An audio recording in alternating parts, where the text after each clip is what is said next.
I'd like to talk to you guys about the difference between a revelation from the Lord and receiving a word of knowledge from the Lord. Um, so God has an infinite pool of mysteries that He likes to reveal about things that are yet unknown. Um, you could be reading the Word and and all of a sudden you'll have an aha moment, like a click will come into your mind, and you'll be like, oh, that's how that scripture ties into that other scripture. And what it does is it creates this understanding that just it fills you with joy. It fills you with absolute overflowing joy, and um, and it just makes you want to shout what you just learned from the mountaintops. That's that's a revelation that is coming from the Lord. That's what a revelation is. Now, a word of knowledge is a bit different. A word of knowledge is something that you don't know, but something that God knows about somebody.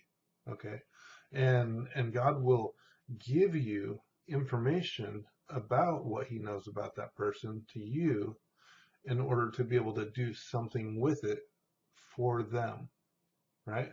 So that's the overview on what both of them are.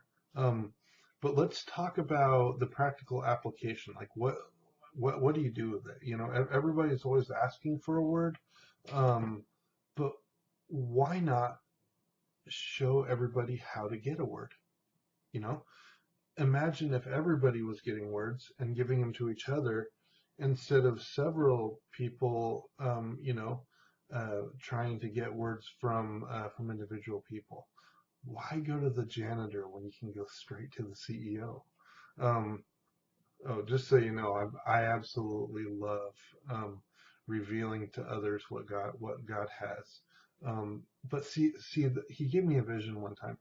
Um, he showed me a mansion, and that mansion has to do with your mansion actually, in heaven, and that mansion has a lot of gifts in it, you know, just an infinite amount of gifts, and each one of those gifts in that particular room are revelations that they're understandings that God Himself wants to give to you. Now, I could go into your room and take one of those gifts out and then hand it to you. But Jesus, He wants to be able to do that with you because there's such an intimacy in relationship with that. He wants to give you things directly. Now, don't get me wrong though. Jesus speaks through willing vessels who are willing to impart His love and His knowledge. So it goes both ways. Jesus wants people to impart words of knowledge to other people, otherwise there would not be the need for a word of knowledge. Um, but He also wants us to go straight to Him, and and it has such a depth. It has such a meaning to do with relationship more than anything, you know, because Jesus knows everything, and He knows everything before you even say a single word. and and he just loves you, and he wants to be able to impart good things to you. So let's see here. So application. All right, let's see how to do this. um, let's say that somebody asks you for a word about them concerning something from the Lord. What do you do? Well, okay, how do I do that? All you got to do is say, Lord, um, this person is interested in hearing a word from you, um, and I am but dust, and I would love to be able to hear anything that you may have for that person. And so I'm just going to pay attention. I'm just going to shut down, you know, all my thought processes, and I'm just gonna listen. And so when you do that, all you got to do is just ask that simple question. Just say, Lord, this person would like a word of knowledge, and I would like to give them one from you. That's it. And then just turn off. Um, and then what though? How do you know when the word? If you turn your thoughts off, how can you get a word of knowledge? That's a good question. Well, the thing is if you turn your thoughts off, that means that you're not thinking, right? But it opens up the gates for the Lord to speak to you, right? So while you're off, all of a sudden, images, words, songs, sounds, smells, all these different things will start coming into you. You could even feel something, like if somebody has a backache or something, you could get a word of knowledge by an actual physical sensation that is delivered to you by God about them. And then you could this is where you step out into faith. You could step out into faith and you could ask them. You could say, hey, um, uh, I just received a word of knowledge from the Lord, and that you have a back pain. Is that true? Do you have back pain? And they'd be like, how did you know? Right? And so it's okay to get things wrong too. There's no problem with that, because it's just going to increase our ability to become more humble, and also gain experience at the same time. Um, so so a word of knowledge can come in so many different formats. I mean, God can speak in infinite amount of ways, but I'll just tell you, he can speak to you in visions and pictures in your imagination.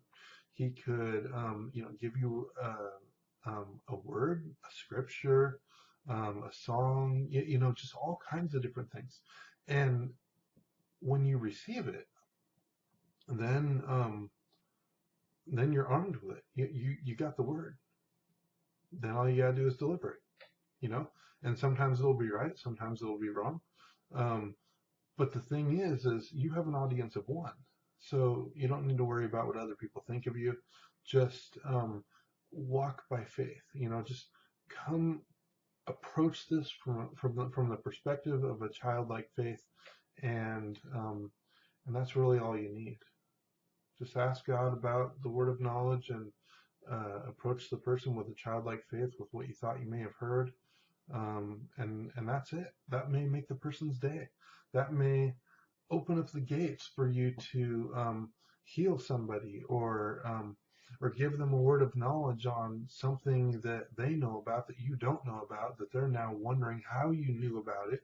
And then you can tell them, well, God spoke to me, told me this, and it's, what that's going to do? That's going to bring that to where their relationship with Jesus is either going to connect or get stronger. Um, so there's all these different things with the word of knowledge. Now, receiving revelation from the Lord is exactly the same way. Um, Really, what I do is I'll ask God. I'll say, God, I'm interested in you delivering revelation, and it could be that same moment. It could be a couple days later, but all of a sudden things will start flooding in, just like revelation after revelation after revelation. If you guys ever look on Facebook and I like start posting one thing after another, it's probably because I just asked God about giving me a filling of revelation. Um, and that revelation, remember, it comes from the mysteries of the Lord, and it brings things together in such a personal way to where it's encouraging not only to you but also to others, right?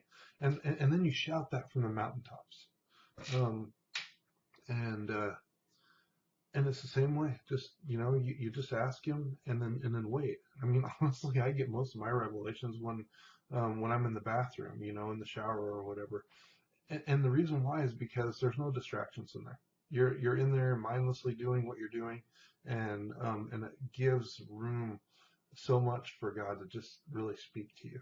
You know, I'm sure lots of people have had experience with that. Um, but really, that's all it is. That's seriously all it is. The simplicity of it is you ask by faith about somebody, and you can get specific if you want to, but oftentimes it's better if you just let the Lord tell you what He wants to tell you. You don't want to limit His scope. And at the same time, it is good to go into detail because you need detail about something. Um, Now, the other thing is about all of this is He's not a genie in the bottle. And so when you ask Him for things, you want to make sure that you're asking Him in accordance to His will, right? You don't want to ask for a word of knowledge when you have a lottery ticket in your hand, and you're just like, are these the winning numbers? Oh, okay. Well, how about these ones then? It doesn't work like that. We're talking about information from the Lord that is encouraging to you and to others to build each other up in Him, right? So that's really what it is. Now, words of knowledge, don't get me wrong, words of knowledge can contain certain things like that, but when they come, they will be glorifying to God. That they will glorify God. And the other thing that you can look for to really authenticate these things, go back to the Scripture, see if they align with Scripture, and look at the fruit. Is love present in it? Is peace, patience, kindness, goodness, all of those. You can measure it in lots of different ways from the perspective of discernment.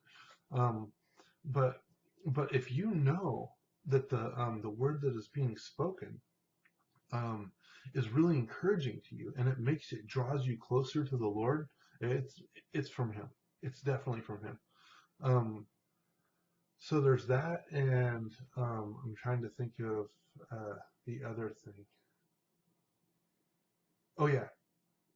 Now another angle about this. Actually, I think I'm going to do another video on God speaking through your voice, and being able to understand that. It ties into Revelation and words of knowledge and all that, but I think I'm going to do a separate video on it because it's kind of a different focus, and I want to keep this one concentrated on word of knowledge and Revelation. Um, I think that's pretty much it for this video. Um, Definitely let me know if you have any questions, and you guys have a wonderful day. Here's some peace.